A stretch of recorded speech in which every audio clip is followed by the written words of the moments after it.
ராமநாதபுரம் மாவட்டம் பரமக்குடி அருகே 2.5 வயது குழந்தையை கொலை செய்ததாக அவரது உறவினரை போலீசார் கைது செய்துள்ளனர். இதுகுறித்த மேலும் விவரங்களை செய்தியாளர் பிரபுராவ் வழங்க கேட்கலாம். பிரபுராவ், வணக்கம். என்ன விவரம் சொல்லுங்க. நிச்சயமாக பரமக்குடி அடுத்த இந்த யமனேஸ்வரம் கிறிஸ்தவ தெருவில் வசித்து வருபவர் ராஜா டெய்சி. இவர்களது 2.5 வயது மகள் லெமேரியா.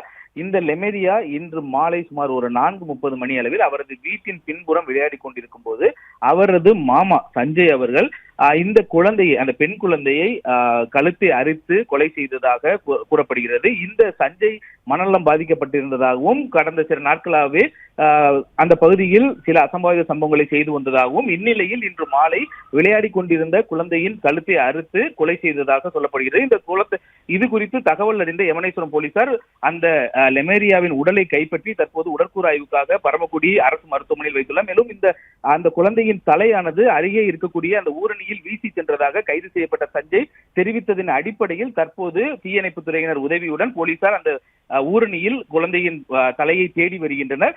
மேலும் இந்த கொலையை பொறுத்தளவு அந்த சஞ்சய் தற்போது மனநலம் பாதிக்கப்பட்டிருப்பதாகவும், அவர் இன்று மாலை விளையாடி கொண்டிருந்த அந்த குழந்தையின் தலையை அறுத்து கொடூரமாக கொலை செய்ததாகவும் வாக்குமூலம் அளித்ததாக போலீசார் தரப்பில் தெரிவிக்கப்பட்டுள்ளனர். இருப்பினும் தொடர்ந்து அந்த தலையை உறவினர்கள் உதவியுடன் மற்றும் தீயணைப்பு துறையினர் மற்றும் போலீசார் தற்போது அந்த ஊரணியில் தேடி வருகின்றனர். மேலும் இது தொடர்பாக யமனேஸ்வரம் போலீசார் வழக்கு பதிவு செய்து அந்த சஞ்சய் என்பவரை கைது செய்து விசாரணை மேற்கொண்டு வருகின்றனர்.